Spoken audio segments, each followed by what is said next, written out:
Hi! It is time to read Chapter 7 of Pippi Longstocking by Astrid Lindgren. Pippi goes to the circus. And we know that this is a funny chapter. A circus had come to the little town, and all the children were begging their mothers and fathers for permission to go.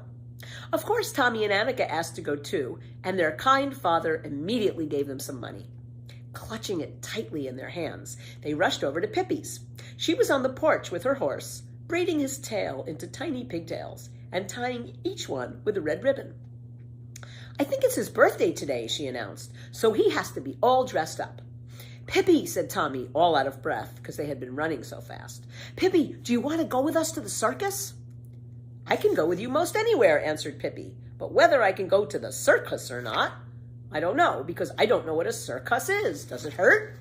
And there's a picture of her swinging. "Does it hurt?" "Silly," said Tommy. "Of course it doesn't hurt. It's fun. Horses and clowns and pretty ladies that walk the tightrope."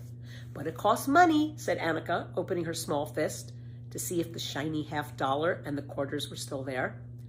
"I'm rich as a troll," said Pippi, "so I guess I can buy a circus all right. But it'll be crowded here if I have more horses. The clowns and the pretty ladies I could keep in the laundry, but it's harder to know what to do with the horses." "Oh, don't be so silly," said Tommy. "You don't buy a circus. It costs money to go and look at it. See?" "Preserve us!" cried Pippi and shut her eyes tightly. "It costs money to look? And here I go around goggling all day long. Goodness knows how much money I've goggled up already." Then little by little, she opened one eye very carefully, and it rolled around and round in her head. "Cost what it may," she said, "I must take a look." At last, Tommy and Annika managed to explain to Pippi what a circus really was, and she took some gold pieces out of her suitcase. Then she put on her hat, which was as big as a millstone, and off they all went. There were crowds of people outside the circus tent, and a long line at the ticket window. But at last it was Pippi's turn. She stuck her head through the window and stared at the dear old lady sitting there. "How much does it cost to look at you?" Pippi asked. But the old lady was a foreigner who did not understand what Pippi meant and answered in broken Swedish. "Little girl, it costs $1.25 in the grandstand and 75 cents on the benches and 25 cents for standing room." Now Tommy interrupted and said that Pippi wanted a 75-cent ticket. Pippi put down a gold piece, and the old lady looked suspiciously at it. She bit it, too, to see if it was real. At last she was convinced that it really was gold, gave Pippi her ticket and a great deal of change in silver. "What would I do with all those nasty little white coins?" asked Pippi disgustingly. "Keep them, and then I can look at you twice." "In the standing room." As Pippi absolutely refused to accept any change, the lady changed her ticket to one for the grandstand and gave Tommy and Annika grandstand tickets too, without their having to pay a single penny. In that way, Pippi, Tommy, and Annika came to sit on some beautiful red chairs right next to the ring. Tommy and Annika turned around several times to wave to their schoolmates, who were sitting much farther away.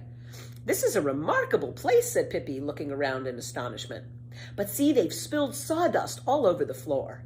Not that I'm over fussy myself, but that does look careless to me." Tommy explained that all circuses had sawdust on the floor for the horses to run around in. On a platform near by the circus, band suddenly began to play a thundering march. Pippi clapped her hands wildly and jumped up and down with delight.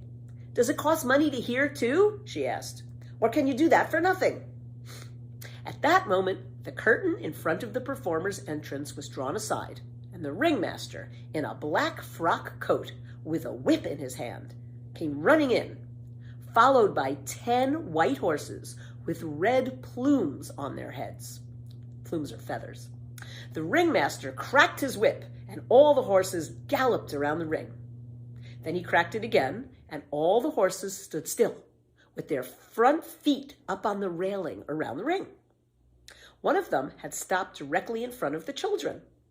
Annika didn't like to have a horse so near her and drew back in her chair as far as she could. But Pippi leaned forward and took the horse's right foot in her hands.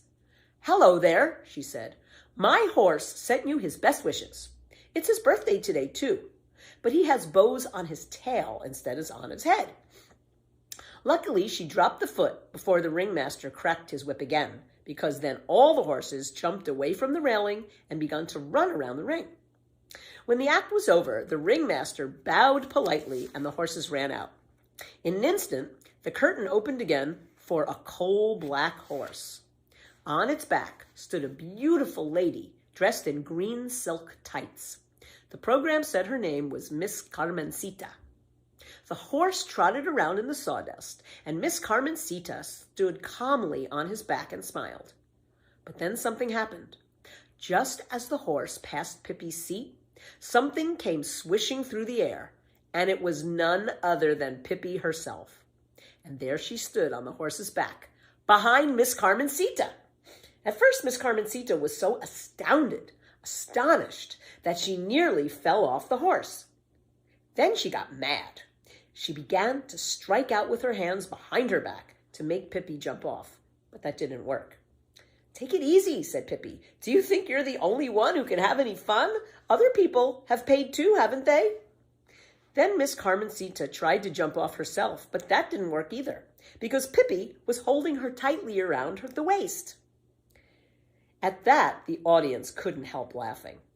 They thought it was funny to see the lovely Miss Carmencita held against her will by a little red-headed youngster who stood there on the horse's back in her enormous shoes and looked as if she had never done anything except perform in a circus. But the ringmaster didn't laugh. He turned toward an attendant in a red uniform and made a sign to him to go and stop the horse. "Is this act already over?" asked Pippi in a disappointed tone. "Just when we were having so much fun."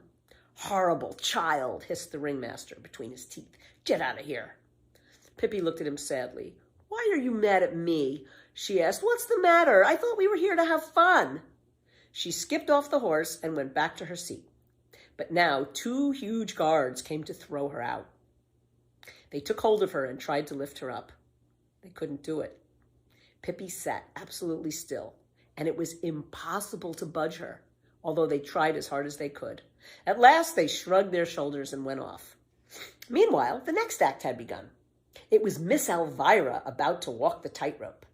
She wore a pink tulle skirt and carried a pink parasol in her hand. With delicate little steps, she ran out on the rope. She swung her legs gracefully in the air and did all sorts of tricks. It looked so pretty. She even showed how she could walk backward on the narrow rope. But when she got back to the little platform at the end of the rope, there stood Pippi. "What are you going to do now?" asked Pippi, delighted when she saw how astonished Miss Elvira looked. Miss Elvira said nothing at all, but jumped down from the rope and threw her arms around the ringmaster's neck, for he was her father. And the ringmaster once more sent for his guards to throw Pippi out. This time he sent for 5 of them. But all the people shouted, "Let her stay! We want to see the red-headed girl!" And they stamped their feet and clapped their hands. Pippi ran out on the rope, and Miss Elvira's tricks were as nothing compared with Pippi's. When she got to the middle of the rope, she stretched one leg straight up in the air, and her big shoe spread out like a roof over her head. She bent her foot a little so that she could tickle herself with it back of her ear. The ringmaster was not at all pleased to have Pippi performing in his circus. He wanted to get rid of her, and so he stole up and loosened the mechanism that held the rope tight, thinking surely Pippi would fall down. But Pippi didn't. She set the rope a-swinging instead. Back and forth it swayed, and Pippi swung faster and faster until suddenly she leaped out into the air and landed right on the ringmaster. He was so frightened he began to run. "Oh, what a jolly horse!" cried Pippi. "But why don't you have any pom-poms in your hair?" Now Pippi decided it was time to go back to Tommy and Annika. She jumped off the ringmaster and went back to her seat.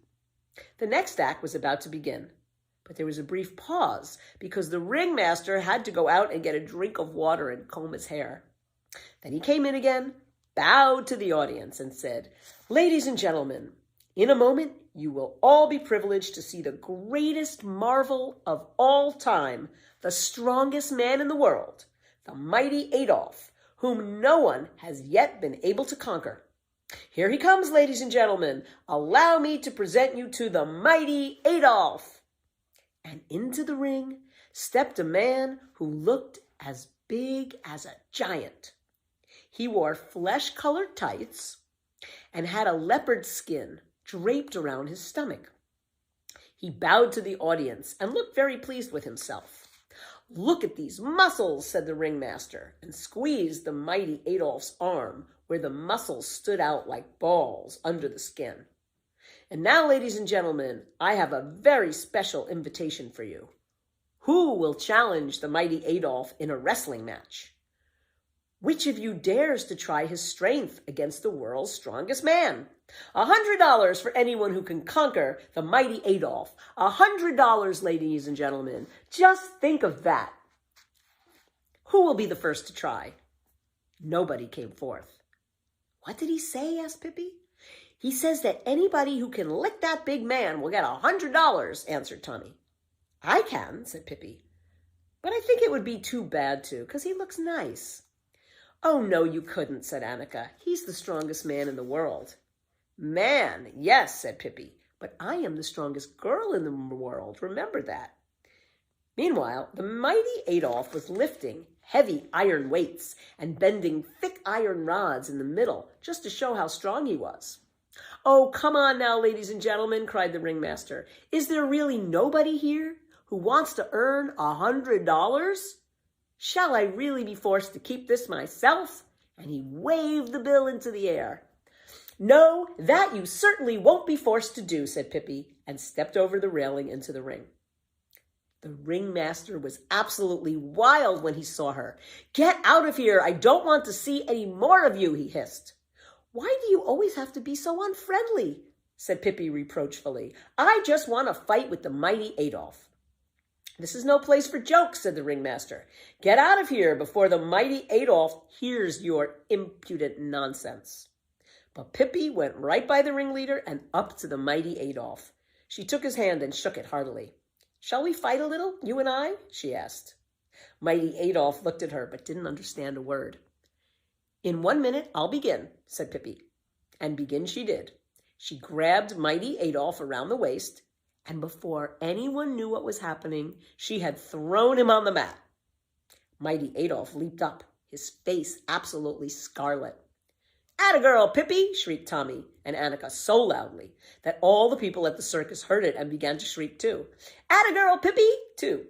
The ringmaster sat on the railing, wringing his hands.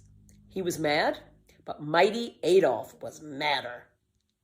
Never in his life had he experienced anything so humiliating as this. And he certainly intended to show that red-headed girl what kind of a man mighty Adolf really was. He rushed at Pippi and caught her round the waist, but Pippi stood firm as a rock. "You can do better than that," she said, to encourage him. Then she wriggled out of his grasp, and in the twinkling of an eye, mighty Adolf was on the mat again. Pippi stood beside him, waiting. She didn't have to wait long. With a roar, he was up again, rushing at her. "Tiddly-palm and piddly-day," said Pippi. All the people in the tent stamped their feet and threw their hats in the air and shouted, "Hurrah, Pippi!" When mighty Adolf came rushing at her for the third time, Pippi lifted him high in the air and with her arms straight above her, carried him clear around the ring. Then she laid him down on the mat again and held him there. "Now, little fellow," said she, "I don't think we'll bother about this anymore. We'll never have any more fun than we've had already." "Pippi is the winner! Pippi is the winner!" cried all the people. Mighty Adolf stole out as fast as he could, and the ringmaster had to go up and hand Pippi the $100, although he looked as if he'd much prefer to eat her. "Here you are, young lady, here you are," he said, $100. "That thing," said Pippi scornfully. "What would I want with that old piece of paper? Take it and use it to fry herring on if you want to." And she went back to her seat. "This is certainly a long circus," she said to Tommy and Annika. "I think I'll take a little snooze, but wake me if they need my help with anything else." And then she lay back in her chair and went to sleep at once. There she lay and snored while the clowns, the sword swallowers, and the snake charmers did their tricks for Tommy and Annika and all the rest of the people at the circus. Just the same, I think Pippi was the best of all, whispered Tommy to Annika. And that was Pippi Goes to the Circus. And that was chapter 7. Next, I'm going to read chapter 8, Pippi Entertains Two Burglars. And that will be next. Bye.